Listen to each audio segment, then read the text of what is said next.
He'd been tying boats to docks for 15 years, helping weekend sailors secure their vessels, checking dock lines, making sure everyone followed basic marina safety rules. Just another elderly dock worker earning modest wages by the water. Until seismic sensors detected underwater activity that could trigger a devastating tsunami. And suddenly, the quiet marina employee revealed why he understood ocean behavior that baffled government scientists. Peter Nicholas Kowalski was 77 years old, with white hair bleached further by salt air and weathered skin that bore the deep lines of someone who had spent decades working under ocean sun and spray. His hands remained steady despite his age, tying complex maritime knots with the automatic precision of someone who understood that proper seamanship could mean the difference between safety and disaster when weather conditions deteriorated. Welcome to the Human Stories. Before we continue this incredible tale of hidden expertise in oceanic protection, tell me in the comments what city you're watching from today. And if you believe stories about quiet guardians deserve to be heard, hit that subscribe button. Pacific Harbor Marina stretched along 2 miles of Oregon coastline 30 minutes south of Newport, where protected waters provided safe mooring for everything from weekend fishing boats to commercial vessels that served the regional maritime industry. The facility accommodated over 400 boats, ranging from small recreational craft to charter fishing operations that relied on marina services for fuel, maintenance, and secure docking during Pacific storms that could make coastal waters dangerous for smaller vessels. Pete worked as a dockhand, arriving each morning at 6 a.m. to check mooring lines, assist boat owners with docking procedures, and maintain the marina infrastructure that kept vessels secure when weather conditions challenged even experienced mariners. His duties appeared straightforward: help people tie their boats safely, monitor dock conditions, and ensure that marina safety regulations were followed consistently. But Pete's understanding of maritime operations exceeded basic dock work by margins that would have surprised anyone who knew him only as the helpful marina employee who always had time to assist with difficult docking maneuvers or explain local tide patterns to visiting boaters. "Mr. Kowalski, my depth finder is showing some unusual readings near the harbor entrance. Should I be concerned about navigation?" "Captain, the bottom composition changes dramatically about 200 yards out due to the ancient landslide formation. Your sonar is reading correctly. Just be aware that currents behave differently over that irregular terrain."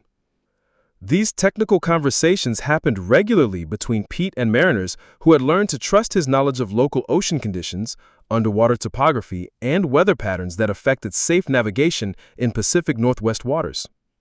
The marina community treated Pete with the respect reserved for maritime professionals whose expertise kept people safe on the water.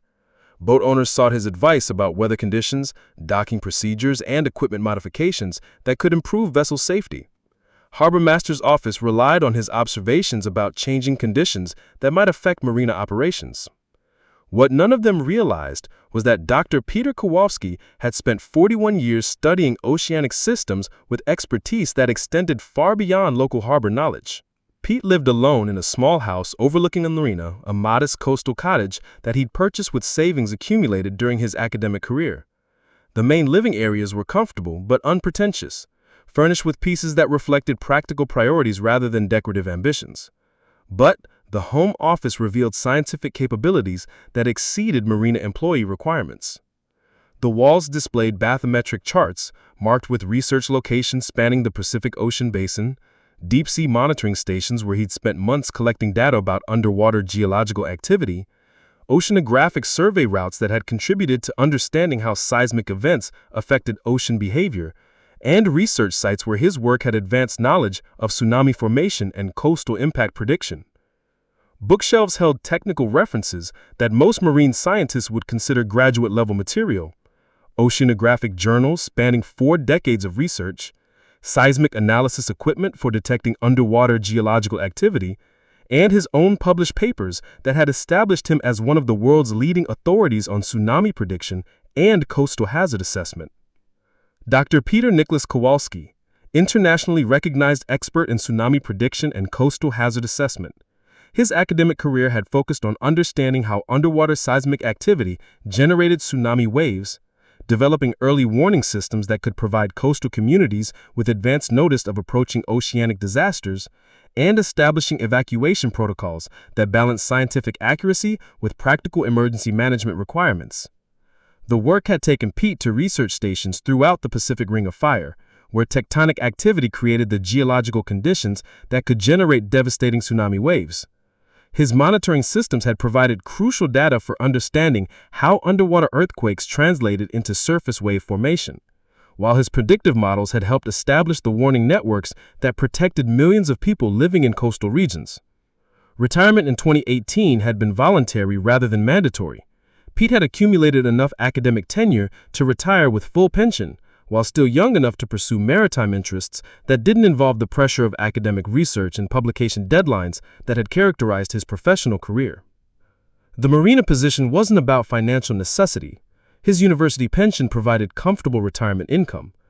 It was about staying connected to the ocean environment that had defined his life's work, applying practical seamanship skills that complemented his scientific training, and using observational abilities to serve individual mariners rather than academic research institutions. But 41 years of oceanographic expertise doesn't disappear because someone changes from university research to marina employment.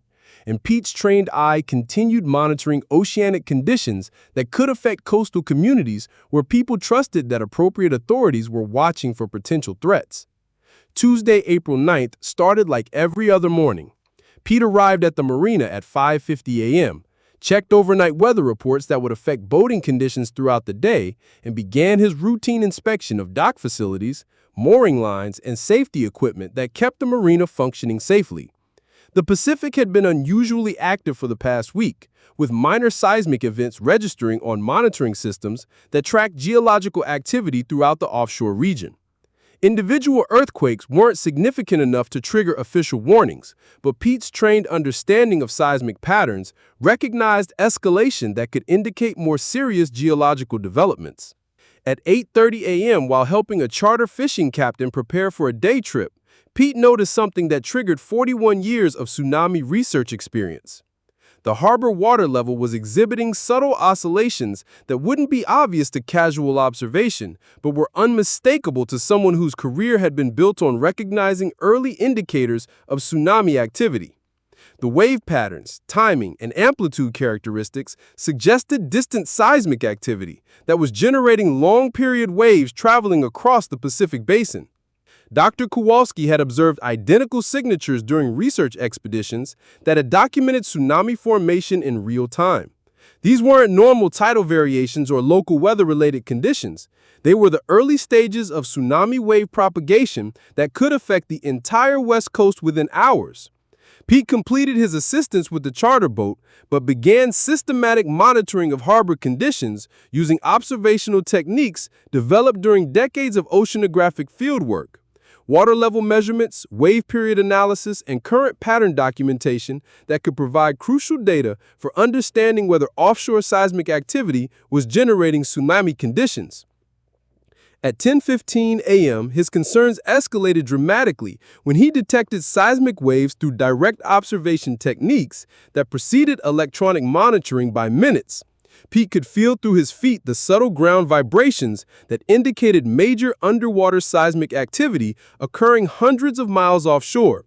The frequency, duration, and propagation characteristics suggested a significant earthquake in the Cascadia subduction zone, the geological formation that scientists had identified as capable of generating magnitude 9.0 plus earthquakes that could produce devastating tsunami waves affecting the entire Pacific Northwest coast. Dr. Peter Kowalski faced a choice that would define his impact on coastal safety. He could report his observations through civilian channels, hope that official monitoring systems would detect similar conditions through their own analysis, and risk allowing tsunami waves to approach coastal communities while bureaucratic processes slowly coordinated emergency response. Or he could use 4 decades of expertise in tsunami prediction to protect Pacific Northwest communities the way he'd been trained to do when similar threats emerged during his academic career. Dr. Kowalski made his decision in approximately 20 seconds. He called the Pacific Tsunami Warning Center through emergency contact procedures that retained his scientific credentials, identified himself by security clearances that carried immediate authority among oceanographic monitoring professionals, and provided real-time analysis of conditions that indicated major tsunami formation in progress. Pacific Tsunami Warning Center. This is Dr. Peter Kowalski, Emeritus Professor of Oceanography at Oregon State University. I'm observing tsunami precursor activity at Pacific Harbor Marina that indicates major seismic event in the Cascadia subduction zone. Dr. Kowalski, this is Dr. Jennifer Martinez, PTWC duty scientist. Our current monitoring systems show increased seismic activity offshore, but we haven't detected conditions that would warrant tsunami warnings. Can you provide specific observational data? Pete's voice carried the clinical precision that had characterized thousands of similar reports during his academic career. Dr. Martinez, I'm documenting harbor water level oscillations consistent with distant tsunami wave propagation, combined with seismic ground motion that indicate magnitude 8.5 plus earthquake activity in the offshore subduction zone. Based on my field experience, we have approximately 45 minutes before initial tsunami waves reach the Oregon coast. Sir, our seismic networks are showing increased activity offshore, but the magnitude estimates don't support the kind of tsunami formation you're describing. Dr. Martinez, I'm observing conditions from a harbor facility with optimal exposure to Pacific wave systems. The wave characteristics I'm documenting match tsunami signatures I've studied for 4 decades. This is not normal seismic activity. Within 20 minutes, satellite data confirmed Dr. Kowalski's analysis. A magnitude 8.7 earthquake had indeed occurred in the Cascadia subduction zone, generating tsunami waves that were propagating toward the Pacific Northwest coast with enough energy to cause significant damage to coastal communities. The early warning that Pete's observations had provided allowed emergency management agencies to initiate evacuation procedures 40 minutes before official monitoring systems would have detected the tsunami threat, potentially saving thousands of lives in coastal communities that had less than 2 hours to prepare for waves that could reach heights of over 20 feet. Dr. Kowalski, how did you identify the tsunami formation so quickly when our electronic monitoring systems required additional confirmation? Dr. Martinez asked during the emergency coordination call. Pete looked across the marina, where boat owners were following evacuation procedures, moving vessels to higher ground based on warnings that had resulted from his observations. Dr. Martinez, I've spent 41 years learning to recognize these conditions through direct observation. Harbor facilities provide optimal positioning for detecting the subtle changes that precede major tsunami events.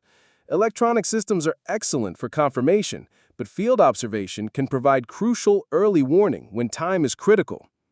The tsunami waves that reached the Oregon coast 3 hours later were among the most significant in recorded Pacific Northwest history, but advance warning had allowed coastal communities to evacuate successfully, resulting in minimal casualties despite wave heights that exceeded 15 feet in some harbors.